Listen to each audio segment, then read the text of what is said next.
친윤 정치검사들의 쿠데타적 항명이 참으로 가관입니다. 그들은 어쩌면 예나 지금이나 조금 더 변하지 않습니까? 여전히 자신들이 법 위에 서 있다고 착각하고 있습니다. 대장동 1심 재판에서 자신들의 민낯이 그렇게 처참하게 드러났는데도 무엇이 그렇게 당당합니까? 조작에 가까운 정치 기소를 해놓고 허술한 논리와 증거가 법정에서 철저하게 무너졌는데도 부끄러운지도 모릅니다. 검찰이 기계적 항소권의 남용을 자제한 것은 당연한 거 아닙니까?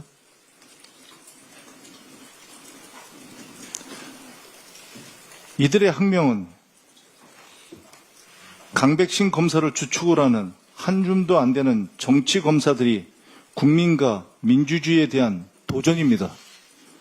그들이 하는 행태가 공무원의 정치 중립 위반이라는 거 알고는 계시죠? 의견을 개진하려면 내부에서 우선 거론하고 조율하는 것이 당연한 것입니다. 자신들이 입맛에 맞거나 강압적인 정부에는 한 소리도 못하는 자들이 마치 뭐라도 된 듯 나대고 있습니다. 그러한 행태가 바로 당신들이 정치 검찰이라는 것을 반증하는 것입니다. 민주당은 이 사안을 결코 가볍게 보지 않습니다. 정치 검찰의 항명과 조작 기소 의혹을 반드시 진상 규명할 겁니다. 이재명 정부의 민주당은 당신들이 이전에 생각했던 과거의 민주당과 다르다는 것을 이번에 보여드립니다. 국정조사, 청문회, 특검 등 가능한 모든 수단을 동원해서 당신들이 어떤 행위를 했는지 밝혀보겠습니다. 강백신 검사 등은 내부 의사결정 과정을 시간대별로 공개하며 자신의 항명을 마치 정의로운 소신인 양 포장하고 있습니다. 기가 막힙니다. 좋습니다. 강백신 검사 방식대로 한번 이번에 국정조사, 청문회, 특검 등에서 그 방식 그대로 한번 적용해 보고자 제안합니다. 대장동과 대북 송금, 검찰 수사의 보고와 의사결정, 지시까지 어떻게 이루어졌는지 모두 확인하고 따져봅시다. 이재명 대통령님에 대한 수사와 영장 청구 등 전 과정에서 윤석열과 친윤 검사들이 어떻게 개입했는지 당신들의 방식대로 한번 철저히 따져보고 밝혀봅시다. 정치검찰의 저항, 이번에는 철저하게 분쇄할 것입니다. 민주당은 끝까지 진실을 밝히고 국민 앞에 정의를 세우겠습니다. 윤석열의 제2의 내란 기도가 사실로 드러났습니다. 국회가 비상계엄 해제를 의결했는데도 윤석열은 미국의 계엄 정당화와 지지를 요청하는 외교 공문을 보냈습니다. 외교부 공무원이 옷을 벗겠다며 거부했지만 대통령실은 김태효 등 결제 라인을 총동원해서 강행한 의혹이 있습니다. 그리고 이를 아스팔트 극우 선동용으로 활용했습니다. 윤석열은 미국이 자신을 구하러 온다는 망상을 퍼뜨리며 탄핵 반대와 내란 옹호를 선동했습니다. 이것은 국격 훼손을 넘어선 제2의 내란 시도입니다. 국가 권력을 사적 규명과 범죄 은폐에 동원한 중대 범죄입니다. 민주당은 특검의 철저한 수사를 촉구합니다. 내란 수계 윤석열과 그 일당의 책임을 반드시 규명해야 됩니다. 친윤 검사들에게도 경고합니다. 윤석열을 추앙하며 윤석열, 김건희의 범죄를 덮고 국가와 국민을 배신한 죄, 그 죄에 대해서 남은 인생 반성하며 살기 바랍니다. 이번 기회에 친윤 검사들과 내란 세력 모두를 단호하게 심판해서 민주주의 헌정 질서를 제대로 회복하겠습니다. 이상입니다. 2025년 11월 7일 자정, 대한민국이 암흑으로 변했습니다. 정의의 등불이 꺼지고 민주주의는 암흑 속으로 사라졌습니다. 법무부와 대검이 개입해서 대장동 사건의 항소를 막았습니다. 단군 이래 최대 개발 비리 사건에서 일부 무죄가 선고되고 7,800억짜리 개발 비리를 400억짜리로 둔갑시켰는데도 항소를 막았습니다. 이재명이라는 종착역으로 가는 대장동 길을 막은 것입니다.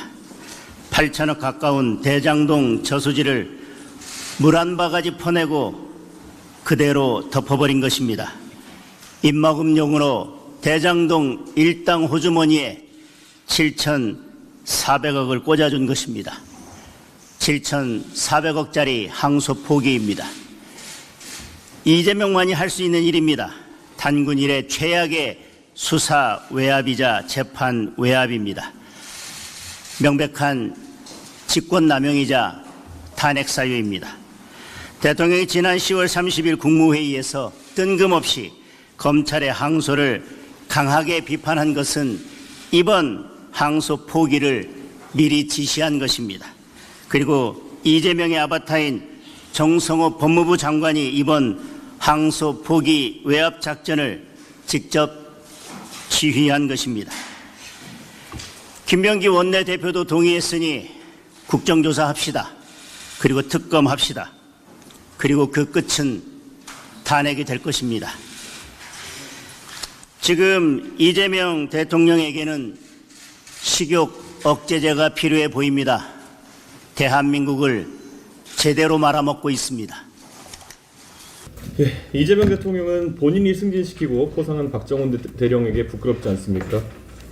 부당한 지시를 받았을 때 일신의 영달을 떠올리기보다 최상병의 억울함을 생각하고 권력의 압박보다 국민이 우러러보는 군인의 제복이 더 무겁다고 생각하는 것이 박정훈 대령의 명예였습니다. 한쪽에서는 그런 참군인의 자세를 띄우며 정의를 강조하면서도 다른 한쪽에서는 자신이 연루된 범죄 사건의 재판을 방해하고 있습니다. 최근 검찰이 대장동 사건 1심 판결에 대해 항소를 포기한 결정은 여러모로 이례적입니다. 통상 검찰은 일부 무죄가 나오거나 구형보다 낮은 형이 선고되면 항소를 제기해왔습니다. 그런데 유독 이 사건만은 항소를 포기했습니다. 그 결과 2심 재판에서는 검찰이 다툴 내용이 사실상 사라졌습니다. 결국 재판은 조기 종결될 가능성이 커졌고 대법원 확정까지 빠르게 진행될 수 있습니다. 이는 대장동 일당에게 형이 곧 확정된다는 안도감을 주려는 신호로 읽힐 수 있습니다. 거기에 더해서 너희를 마무리되는 대로 사면복권시켜주겠다라는 약속을 한 것처럼 보이기도 합니다. 더 큰 문제는 이 과정에서 대장동 일당이 재판 중 검찰과 공방을 벌이며 이재명 대통령에게 불리한 진술을 할 가능성 자체가 줄어들었다는 점입니다. 검찰은 판결문에 적시된 성남시 수뇌부가 누구인지 항소심을 통해 규명하려 했을 것입니다. 그러나 그 가능성을 정권이 용인하지 않았습니다. 결국 수뇌부가 대통령 본인인지 아니면 재판에 개입한다는 증언이 이어지고 있는 김현지 실장인지조차 확인할 수 없게 되었습니다. 이 사안은 검찰의 독립성과 공정성이 흔들린 결정입니다. 내부 보고와 결재가 모두 끝난 뒤 법무부의 부정적 의견으로 방침이 번복되었다는 정황이 맞다면 검찰이 스스로 판단하기보다 정권의 이해에 맞춘 선택을 한 것으로 보입니다. 법과 절차가 권력의 부담을 덜기 위한 방패로 쓰인 것입니다. 이런 장면은 마치 모래 속에 머리를 파묻고 현실을 회피하는 타조를 떠올리게 합니다. 국민은 이미 그 타조의 거대한 몸뚱아리를 보고 있습니다. 진실을 외면한 채 숨으려 해도 실체는 가려지지 않습니다. 이번 대장동 판결문에 등장한 수뇌부가 대통령인지 아니면 재판과 관련해 컨트롤 타워 역할을 하고 있다는 의혹이 제기된 김현지 실장인지가 이제 남은 진실 규명의 대상입니다. 지난 2022년 대선에서 국민들이 투표용지를 킬러 문항이라 부르며 답을 찾기 어려웠던 이유가 여기에 있습니다. 본질적으로 옷 색깔만 빨간색이냐 파란색이냐 달랐을 뿐 각자 배우자나 본인에 대한 방탄에 몰두했던 후보들 간의 경쟁이었습니다. 그리고 그 구조가 지금 역시 이재명 정부에서도 그대로 반복되고 있습니다. 윤석열 대통령은 검사로서 검찰총장은 법무부 장관의 부하가 아니다 라는 말을 할 때 가장 빛났습니다. 하지만 그는 그 말을 그대로 번복해서 박정훈 대령에 대한 불합리한 탄압을 하기 시작했을 때 무너지기 시작했습니다. 지금 박정훈 대령을 칭송하고 띄우는 이재명 대통령도 그 본질에 다가서서 본인이 그렇게 살지 못하면은 결국은 똑같은 몰락의 길을 걷게 될 것이다. 이렇게 말씀드리겠습니다. 에이펙이 성공적으로 끝났고 그 후속 조치와 또 한미 간의 관세 협상 마무리를 해야 되는 시점에서 또 이런 것 때문에 국민 여러분께 또 심려를 끼쳐드린 것 같아 장관으로서 매우 송구한 마음입니다. 이 사건 관련해서는 원론적인 말씀을 드린다고 하면은 저는 성공한 수사 또 성공한 재판이었다고 생각합니다. 우리가 수사를 하는 이유나 어떤 목적이 뭐겠습니까? 범죄자를 찾아내갖고 증거를 확보해갖고 기소해갖고 그에 합당한 적정량의 형벌이 선고돼갖고 처벌받게 하는 게 수사 기소의 목적입니다. 법원의 판결은 최종적으로 수사 기소가 제대로 됐는지를 판단하는 판사의 어떤 결정 아니겠습니까? 그런 측면에서 이번 대장동 관련 사건은 통상적인 기준에 비춰 봤을 때 검찰이 구형했던 양보다도 더 두 사람은 더 많은 형을 선고받았고 통상적인 검찰의 항소 기준인 그 양형 기준보다도 초과하는 그런 형을 선고받았습니다. 저는 그렇기 때문에 이 사건 관련해갖고 수사한 검사들도 최선을 다해 나름 수사를 했었고 물론 여기에 관련해서는 수사 과정에 여러 가지 문제점이 있었다는 얘기도 좀 많이 나오고 있습니다. 또 공판 검사들도 최선을 다해 공판 유지를 해갖고 공소 유지를 해서 그에 합당한 결과를 냈다고 생각합니다. 특히 가장 핵심적인 유동규에 관련해서는 7년 구형했지만 8년형이 선고됐습니다. 아시는 것처럼 검사가 최종 그 재판에서 구형을 하는 것은 수사검사가 수사를 한 검사가 검찰의 내부 기준에 맞춰갖고 이런 정도면은 최대한을 구형하는 겁니다. 그 구형보다도 판결 선고량이 더 많이 나왔습니다. 물론 법원의 판결 내용에 일부 법리적인 해석의 관점에서 약간의 차이가 있었지만은 전체적으로는 수사 결과에 대해서 법원에서는 제대로 판단했다고 좀 보고 있습니다. 네. 대검찰청으로부터는 항소가 필요하다는 취지의 보고를 받으셨던 건 맞아요? 저는 맨 처음에 이 사건 결과 법원 선고 나왔을 때 통상적으로 중요 사건 관련해서는 검찰 통해서 법무부에 보고가 옵니다. 보고가 왔고 그렇게 선고가 됐구나. 그런 정도 보고받았고 그다음에 항소 여부는 신중하게 알아서 판단해라. 맨 처음에 그렇게 얘기한 것 같습니다. 그러면은 그 대검의 의견을 전달을 했다는 게 그 항소는 신중하게 좀 고려해라 그런 의견을 전달을 했던 게 맨 처음에 사건이 그냥 보고되면은 그렇게 했으니까 알아서 잘 판단하러 한 거고 그 이후에 제가 이게 한 일주일 안에 항소를 해야 되니까 며칠 제가 사실 지난주 같은 경우는 아시는 것처럼 국회에서 경제 분야 또 예산 경제가 아니죠. 국회 그 예산 그 종합 질의가 있었고 우리 법사위도 예산 질의 및 또 현안 질의가 있었습니다. 그거 준비하느라고 정신이 없어갖고요. 크게 신경은 안 쓰고 있었고 그 다음에 제가 알기로는 대검의 의견이 이게 항소 필요성이 있다 그렇게 보고받은 것으로 알고 있습니다. 그때쯤에 처음이 아니라 두 번째 보고 왔을 때 신중하게 판단하면 좋겠다. 전반. 왜냐하면 아시는 것처럼 형 선고가 검찰 구형량보다도 더 높게 나온 부분도 있고 크게 법리적인 측면에서 저도 개략적으로 판결을 받지만 크게 문제되지 않는다는 측면이 있었고요. 아시는 것처럼 항소할 때는 항소를 그냥 무조건 항소하는 게 아닙니다. 형사소송법의 사실 오인이라든가 법령 위반, 양형 부담이거든요. 저는 크게 사실 판단에서도 크게 잘못된 점은 못다고 봤었고 법령 위반의 측면에서도 법례석의 문제고 판례석의 문제이기 때문에 이게 구체적인 법령 위반된 건 아니다. 양형 부담 같은 경우는 말씀드린 것처럼 충분하게 검찰 구형량보다 더 나았다고 하는 것은 수사도 잘 됐고 오히려 그 수사검사가 특정인에 대해서는 사실은 제대로 구형하지 않았다는 거 아니겠습니까? 봐주려고 한 정도 구형을 했기 때문에 그 법원에서는 그 구형보다 더 높은 형을 통상적이지 않습니다. 매우 예외적으로 더 구형량보다 높은 형을 선고했고 나머지 피고인에 대해서도 절반 이상 일반적인 사건은 절반 이상 정도 그 구형의 절반 정도가 이상이 선고되면은 항소하지 않는 거니까 그런 기준은 크게 문제 없다고 봤기 때문에 그렇게 신중하게 판단했던 거고 다만 최종적으로 아시는 것처럼 지난주 금요일이 항소 마감 기일이었습니다. 그날은 제가 법사위와 또 그다음 예결이 왔다 갔다 하는 큰 시간이 없었고요. 다만 잠깐 왔을 때 검찰에서 대검에서 일선 부서에서 항소하려고 한다고 했을 때 종합적으로 잘 판단했으면 좋겠다. 왜냐하면 이 사건 자체가 수사나 기소에 있어서 크게 문제가 없었기 때문에 자꾸 일부 많은 언론에서 이게 수사 기소가 잘못됐다고 이야기하는데 수사 기소의 최종 결론이 양형 아니겠습니까? 양형이 있어 충분했기 때문에 이 사건을 계속 가져간다고 하는 게 그게 큰 도움이 될 것이냐. 저는 나름대로 그런 판단이 있었고 다만 더군다나 제가 그날 오후에 여러분도 아시는 것처럼 남욱 씨가 다른 재판에 그 재판 과정에서 몇 큰 상당히 그 뭐라고 할까 저는 상당히 충격적인 어떤 증언을 했습니다. 이 사건의 수사 검사가 뭐 입에 담기 힘든 말이지만 뭐 배를 가른다, 뭐 장기를 꺼내야겠다, 뭐 그냥 가족의 사진까지 보여주면서 이렇게 협박을 했다. 이런 증언까지 나오는 상황에서 이 사건이 계속되게 됐을 때 오히려 더 정적인 문제가 되지 않겠나. 그 다음에 수사 과정과 관련해서는 최초 수사부터 더 많은 말이 있었습니다.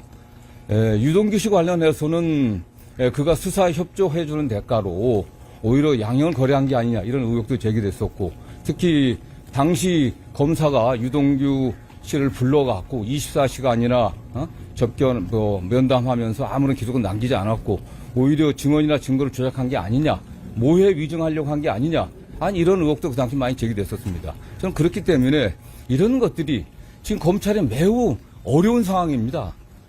검찰청 폐지 수사권 박탈이라고 하는 국민 요구에 따라 갖고 공소청 중수청이 설립되고 검찰 개혁을 어떻게 해야 될 것인가 하는 이런 문제가 있는데 정말 이런 정치적인 사건 때문에 이게 정상적이지 않은 사건이지 않습니까? 이런 정치적인 사건 때문에 검찰이 계속 이 사건에 매달려 있는 것이 좀 바람직하지 않다고 판단했습니다. 저는 그래서 다만 저는 제가 법무부 장관 취임해갖고 구체적 사건에 대해서 이래라 저래라 지시하지 않는 것이 원칙으로 삼았습니다. 왜냐? 과거에 보면은 사실상 구체적 지시를 계속 해왔습니다. 해왔기 때문에 한동훈 법무부 장관, 전임 법무부 장관이 뭐 검찰이 자살했다고 얘기하는데 과연 전직 검찰 출신의 법무부 장관으로서 할 수 있는 얘기는 전 납득이 안 됩니다. 본인은 어떻게 했습니까? 윤석열 대통령 그 징계 사건 관련해 갖고 1심에서 승소했는데 항소심 본인이 장관 취임, 정권 바꿔 장관 취임하자마자 변호인들 바꿔갖고서 사실상 침대 축구하듯이 재판장이 왜 증인 신청조차 하지 않느냐 이렇게까지 핀잔을 듣고 결국 패소하지 않았습니까? 그리고 대법원에 상고 포기하겠습니다. 전임 장관 때 일이지, 전 정권 때 일이지만은 내란 수괴인 윤석열 대통령이 도대체 어떤 국민도 상상하지 못했던 기간 계산을 갖다가 형사소송법이 만들어진 이래 일자로 계산하던 기간을 갖다가 시간으로 계산해갖고 구속 취소 석방하는데 검찰이 어떻게 했습니까? 일선 검사들이 과연 여기에 대해서 제대로 반박했습니까? 그러지 않았습니다. 일부 거기에 대해 적절치 않다는 의견을 제시했다고는 보지만 검찰총장이 사건 지휘해갖고 거기에 대해서 항고하지 말라고 했을 때 아무 얘기 안 없었습니다. 저는 이런 상황에서 그러나 저는 그럼에도 불구하고 장관으로서 구체적 사건에서 이래라 저래라 하지 않는 것이 원칙으로 삼았고 제가 매일 보고 봤습니다. 이런 형사사건도 공공형사사건 그 다음에 일반 형사사건 그 외에 일반 민사소송 다양한 종류의 사건뿐만 아니라 여러 가지 검찰 사무에 관련해서 감독권자 하니까 보고를 받지만 이렇게 해라 저렇게 해라 하는 그런 지침을 준 바는 없습니다. 다음 보고를 받으면 제가 경험한 어떤 사건의 맥락들을 받고 이런 걸 좀 참조했으면 좋겠다. 이런 정도 의견을 제시해 왔고요. 제가 법무부에 있을 때 이 사건에 관련해갖고 맨 처음 사건 결과 보고 봤을 때는 상당히 중형이 나왔네.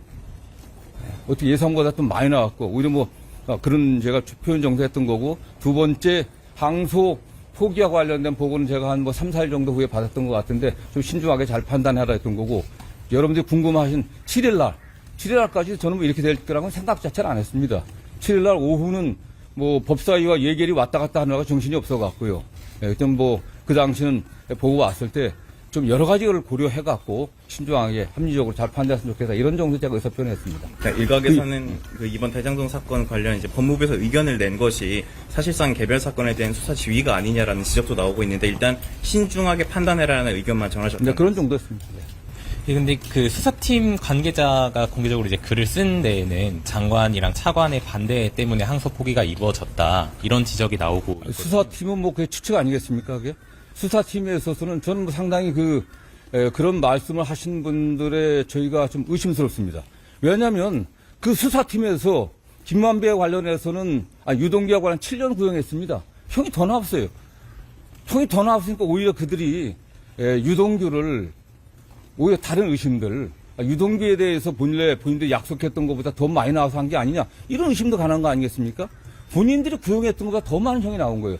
법원에서도 일부에서 얘기하는 것처럼 범죄 이 사건의 범죄 수익을 가서 몰수 추정할 수 없게 됐다 그러는데 그렇지 않습니다. 범죄 수익 환수에 관한 환수 규제법이라든가 부패자산 몰수법에 의하면 몰수나 추징은 언론들이 잘 써줬으면 좋겠어요. 몰수나 추징은 피해자가 없는 경우 하는 겁니다. 국가가 대신 하는 거거든요. 이 사건은 피해자가 있습니다. 그리고 일부 한 2천억 정도는 이미 몰수 보존이 돼 있습니다. 그리고 이미 이 사건의 피해자라고 규정되어 있는 성남도시공사에서는 민사소송을 제기하고 있거든요.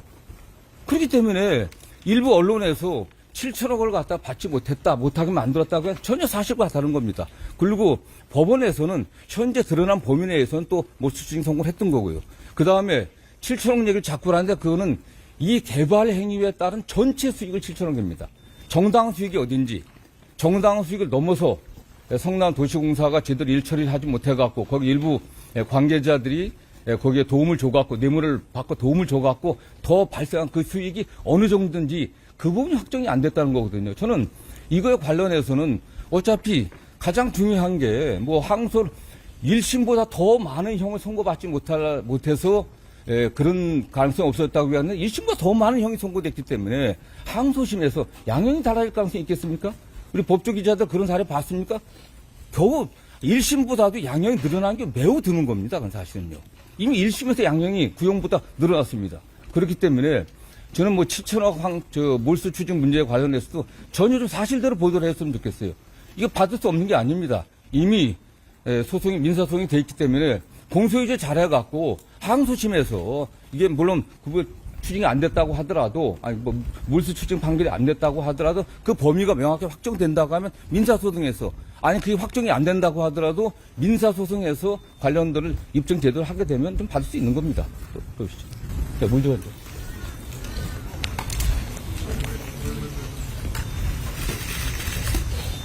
사실 이 대검찰청 예규를 좀 봤을 때 네. 선고 형량과는 무관하게 어떤 뭐 정의라든지 형평을 고려했을 때 타당성이 어느 정도 있다고 보면 항소할 수 있다는 규정이 바로 그렇죠. 이게 정의의 관점이나 형평의 관점이나 수사 과정의 문제점 봤을 때 이 판결이 그게 항소할 사유입니까?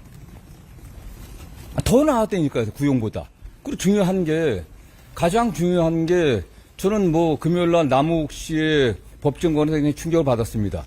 저도 이 사건에 관련해서는 뭐 쭉 처음부터 수사 개시부터 쭉 이렇게 관심 있게 지켜봤고 많은 수사 과정에서의 문제점들, 특히 불법적인 수사라든가 증인의 회유 같은 게 있었다 이런 소리를 많이 들었었는데 결국 당사자 중에 한 사람이 지금 사실은 법원에서 아주 엄청난 폭로를 한 거 아니겠습니까? 그런 정도의 뭐 배를 가르겠다는 정도의 어떤 그런 위협이 있었다고 하면 누가 거기에 대해서 수사 협조하지 않겠습니까? 그렇기 때문에 수사 과정에 있어서 좀 문제점 들여다봐야 된다고 생각하고 있고요.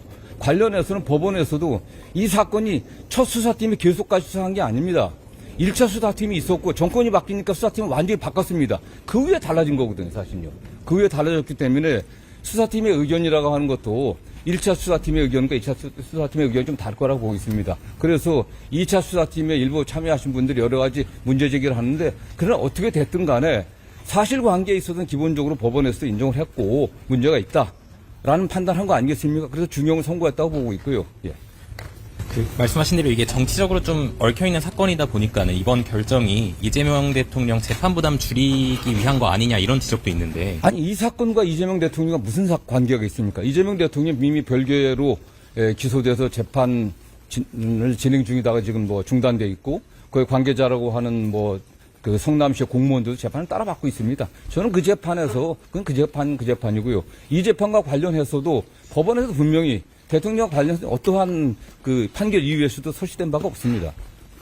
오히려 대통령을 제가 고려하고 했다면 또 다른 판단도 다른 의견도 낼 수 있었겠지만은 저는 이건 이 사건에 관련한 저의 의견은 저도 변호사를 오래 한 사람이고 또 법무부 장관으로서 책임감을 갖고 더군다나 지금 검찰이 처한 여러 현실을 고려할 때 이 사건은 우리 검찰이 여기에 매달려고 계속 가는 거지.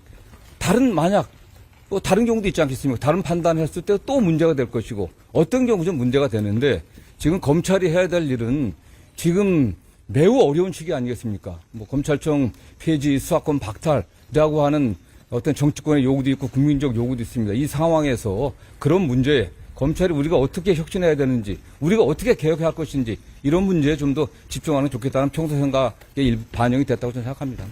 장관님, 이번 사건 관련해서 중앙지검장이 사의를 표했고, 그리고 또 이제 전국 검사장들도 이 부분에 대해서 추가적인 설명이 필요하다, 대검에 이런 소명을 좀 요구하고 있는 상황이거든요. 저는 뭐 물론 그런 의견을 낼 수 있겠지만은 좀 상당히 안타깝습니다. 중앙지검장의 위치가 그냥 가벼운 위치 아니겠습니까? 대한민국의 검찰이 처리한 사건 굉장히 많습니다. 99%의 사건은 일반 서민들이 겪고 있는 많은 그런 형사상의 피해들, 그걸 처리하는 민생사건이 대부분입니다. 수많은 형사부 검사들이 현장에서 그야말로 잠 안 자고 그야말로 피땀 흘리면서 국민들의 재산을 지키고 안전을 지키고 생명을 지키려고 최선을 다하고 있습니다. 1%도 안 되는 형사사건들, 그야말로 극소수의 정치 검사들이 정치적인 눈치를 보면서 수사를 해왔기 때문에 국민적 불신이 나온 겁니다. 검찰권을 너무 오용하고 남용했기 때문에 검찰 개혁하자고 하는 거 아니겠습니까? 검찰권 오용과 남용의 사례가 뭐가 있겠습니까? 굳이 제가 그 얘기를 하게 한다면은 그것도 제가 뭐 어떤 정치적 입장이라고 했으니까 말씀드리지 않겠습니다. 국민들은 알고 있습니다. 검찰이 수사권과 기소권을 독점하고서 얼마나 많은 권한을 갖다 남용하고 사건을 왜곡해 왔는지 이제는 거기서 벗어나야 됩니다. 저는 이 차제에 중앙지검장이나 검사들이 한번 생각을 해보십시오. 가슴에 손을 얹고 우리 검찰이 어떻게 나가야 되는지, 어떻게 해야 국민을 위한 검찰로 거듭날 수 있는지 이런 점들을 고려했으면 좋겠어요. 물론 뭐 내가 책임을 진다 하고 그 자리에서 벗어나면 본인은 편할 겁니다. 그러나 그런 것들이 검찰의 발전을 위해서, 국민들이 기대하는 검찰 개혁을 위해서 뭐 좋겠습니까? 전 보다 좀 책임감 있는 자세를 취했으면 좋겠고요. 관련해갖고 이 문제는 뭐 일선 검사들이 이 사건 하나입니다, 사실. 검찰에서 처리한 수많은 사건들, 민생사건, 시장에서 정말 피땀 흘려 생선 팔아 버는 돈들 사기당해갖고, 사기당했는데 처리 제대로 안 되고 지연되고 덮어지고, 성추행 당했는데 조사 제대로 못하고, 저는 제가 장관 취임해갖고 그런 부분에서 검찰이 소홀함이 없게 철저하게 보안 수사하고 공소유지 철저하게 해갖고 진짜 우리 국민들의 마음을 갖다가 그야말로 거기에 칼을 찌르는 그런 범죄자들을 잠 못 들게 하자라는 게 제 법무부 장관으로서 기본 입장이었습니다. 그래서 뭐 이 사건 관련해서 일선에서 좀 아쉬움이 있을지 모르겠지만은 저는 제가 처음에 말씀드린 것처럼 일선 이 사건의 수사검사들, 기소검사들 최선을 다했습니다. 최선을 다한 결과가 그 양형입니다. 법리적인 판단 문제들 좀 다 견해가 다를 수 있습니다. 그러나 이런 거 우리가 집착해갖고 이 사건 하나에 매달려갖고 우리 지금 검찰이 어떤 방향으로 변화돼야 되는지 그런 것에 대한 고민과 성찰이 오히려 묻혀지지 않기를 저는 바랍니다. 장관님, 7일 날에 직접 그 좀 신중하게 접근했으면 좋겠다는 취지의 의견을 노만석 대행한테 직접 전달을 하신 걸까요? 저는 뭐 노만석 제가 법무부 장관 취임한 이래 사건과 관련해서 노만석 검찰총장 대행과 통화한 적은 단 한 번도 없습니다. 혹시 그럼 그 의견을 누구에게 전달을? 저는 뭐 법무부에 뭐 차관도 있고 또 국장도 있고 과장도 있고 참모들하고 뭐 보고대 왔을 때 잠깐만 뭐 딴 데도 아닙니다. 네, 국회 안에 우리 법무부 대기실 바로 그 공개된 장소 거기서 얘기했습니다. 총 그럼 3차례에 걸쳐서 의견을 대검 쪽에 전달. 뭐 맨 처음에는 그냥 통상적으로 매일 아침 뭐 말씀드리면 뭐 굳이 말씀드려야 되는지 모르겠지만 그냥 아침에 모든 뭐 중요 사건들에 관한 보고가 있기 때문에 장관이 알아야 되니까 언론에 이런 사건이 났다, 판결 선고가 이렇게 났다 이런 정도 보고 맨 처음 되는 거고 저는 뭐 그럼 그렇다고 끝납니다. 두 번째에 와서는 뭐 이게 그 일선에 한 정확히 며칠 기억나지 않겠습니다. 며칠 지난 후에 현장에서 뭐 항소 포기 의사가 있다, 항소해야 된다라는 의견이 있다는 그런 보고를 받았고요. 그래서 뭐 크게 신경 쓰지는 않았습니다. 뭐 그랬다가 하면 그때부터 논의를 했겠죠. 뭐 아시는 것처럼 이게 마지막 날 이게 문제가 된 거 아니겠습니까? 네.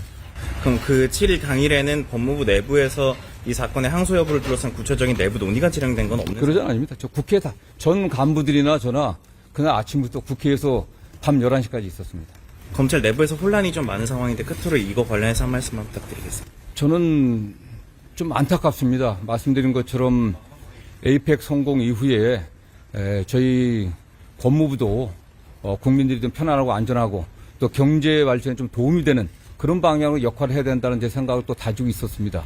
제가 처음 장관 취임에서도 경제를 살리는 법무 행정의 혁신을 만들겠다는 얘기를 했습니다. 근데 그럼에도 불구하고 에이펙의 성과라든가 또 여러 가지 또 대통령께서도 또 경제 안정과 민생 안정에 헌신하고 있는데 그런 면에서 국민들에게 좀 염려를 드리게 된 것 같아서 저는 죄송한 마음이고요. 다만 어쨌든 일선의 대부분의 검사들은 민생 안정과 국민의 생명 재산 안전을 지키기 위해 최선을 다하고 있습니다. 일선의 검사들이 본래 본인이 맡았던 검찰의 임무들, 본인이 우리가 현재 갖고 있는 수사권의 범위 내에서 또 최선을 다해주고 또 수사기관에서 수사해온 사건들 잘 뒷마무리하고 공소유지 잘해갖고 범죄자들이 잠 못 들게 하는 그런 검찰의 역할들 최선을 다해주시면 좋겠습니다. 이건 그렇게 이게 자꾸 정치적으로 해석하고 일부 언론에서 범죄 수익 관련해서 전혀 사실과 근거 없는 왜곡을 하는데 그렇지 않았으면 좋겠습니다. 정확하게 법리적으로 판단하고 했으면 좋겠습니다. 저는 그런 면에서 중앙지검장도 어쨌든 일선 검찰의 책임자로서 책임감을 느끼고 사익 표시를 했는데 그러나 앞으로 우리 검찰이 나가야 될 방향에 대한 깊은 고민들 그런 걸 하면서 우리가 차분하게 맡겨진 일을 다하는 게 국민을 위한 길이다 이런 말씀을 좀 드리고 싶습니다. 정성호 법무부 장관이 오늘 출근길에 항소 포기하도록 수사 지휘한 게 아니라 신중하게 판단하라고 얘기한 게 다다. 사건 수사한 강백신 검사가 항의하는 데는 저희가 의심스럽다 이렇게 얘기를 했거든요. 그럼 어떻게 보셨을까요? 방송 끝나고 잠시만요.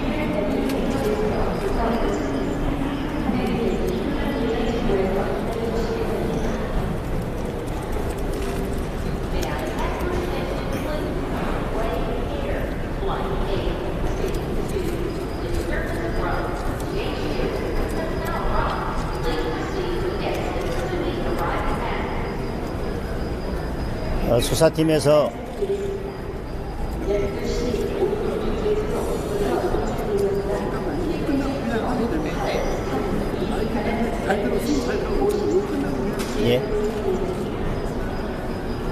수사팀에서 법무부 장관과 차관이 항소를 반대한 것으로 안다라는 내용까지 나왔습니다. 이런 중대한 사건에서 법무부 장관이 전혀 몰랐다. 또 대통령실에 전혀 몰랐다고 하는 것을 국민들 누가 믿을 수 있겠습니까? 이 사건은 결국 대통령과 연관된 사건입니다. 1심에서 일부 무죄가 난 사건이기도 하고 또 7,800억 가까운 수익에 대한 추징에 대해서 400억밖에 인정이 되지 않은 사건입니다. 이런 사건에 항소를 막으면서 법무부 장관이 전혀 몰랐다. 전혀 관여하지 않았다라고 하는 것을 믿을 국민은 없다고 생각합니다. 정성호 장관은 국고 손실 얘기가 나오니까 성남 도계동이 지금 민사 소송을 제기하고 있어서 문제 없다는 취지로 답변을 했는데요. 어떻게 보시나요? 여러분도 아시겠지만 민사 소송과 형사 소송은 밀접하게 연관이 되어 있습니다. 물론 민사 소송에 있어서의 증거 채택이나 증거 인정이 형사소송에 보다는 조금 더 완화되어 있긴 하지만 형사재판에서 끝까지 다퉈서 범죄가 전부 다 인정되고 그 수익 액수가 밝혀진다면 민사소송에서는 훨씬 더 쉽게 손해액이 인정될 수 있습니다. 형사소송에서 우선 인정받을 수 있는 기회를 포기한 것을 두고 민사소송이 남아있으니 괜찮다라고 하는 것은 대한민국 법무부 장관의 입에서 나올 이야기는 아니라고 생각합니다.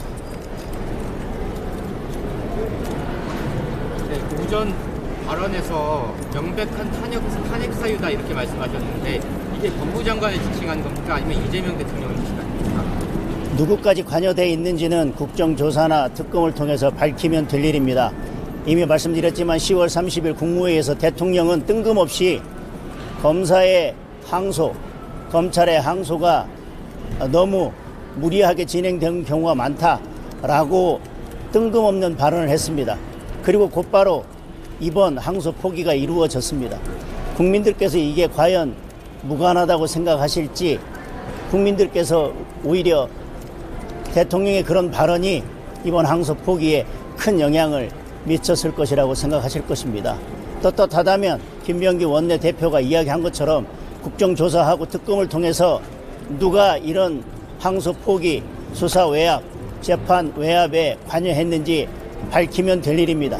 법무부 장관이 관여돼 있다 또는 검찰총장 직무대행이 관여돼 있다라면 저는 명백한 탄핵 사유라고 생각합니다. 그리고 거기에 대통령까지 보고받고 묵인했다면 저는 탄핵 사유라고 생각합니다. 재병 사건에서 더불어민주당이 수사 외압을 그렇게 운운하면서 정권 내내 괴롭히지 않았습니까? 저는 그보다 훨씬 더 심각한 수사 외압이자 재판 외압이라고 생각합니다. 민주당과 국민의힘에서 말하는 그 국정조사의 결이 살짝 다른 것 같은데요. 만약에 민주당이 항소 포기에 반발하는 검찰의 한 명까지 포함을 한다면 받을 수 있을까요? 저는 국정조사의 범위에 대해서는 명백하다고 생각합니다. 국민들께서 알고 싶어하는 부분에 대해서 국정조사에서 밝히면 될 일입니다.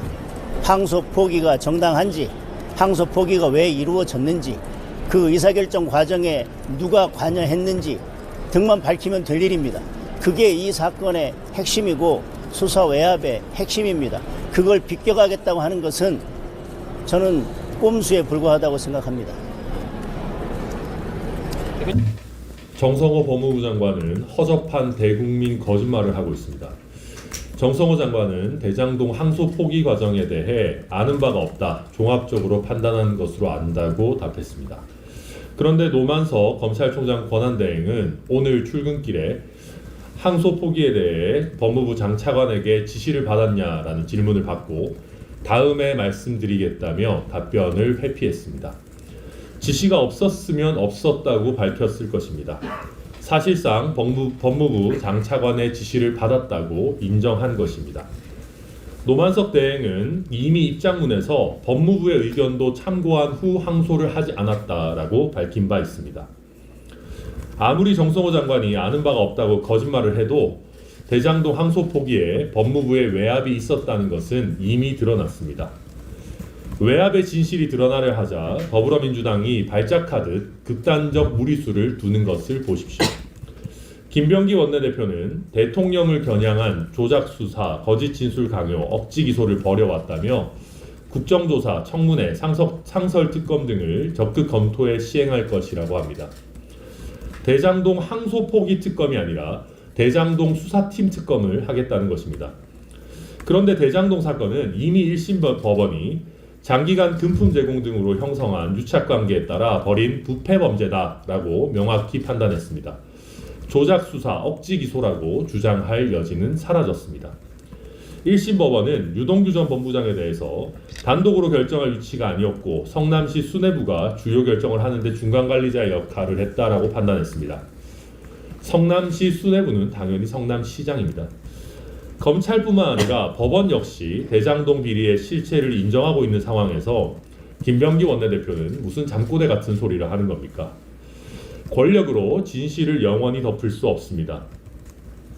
이재명 대통령에게 불리한 판결이 나올 때마다 특검을 할 기세입니다. 이럴 거면 차라리 정부조직법에 민주당 직속 수사청을 하나 만드는 게 낫겠습니다. 특검과 국정조사를 한다고 진실이 사라지는 것은 아닙니다. 정성호 장관님, 이미 다 나왔습니다. 거짓말은 그만하시고 진실을 말하십시오. 김병기 원내대표님, 너무 무리한 주장은 하지 마십시오. 겁먹은 것처럼 보입니다. 이상입니다.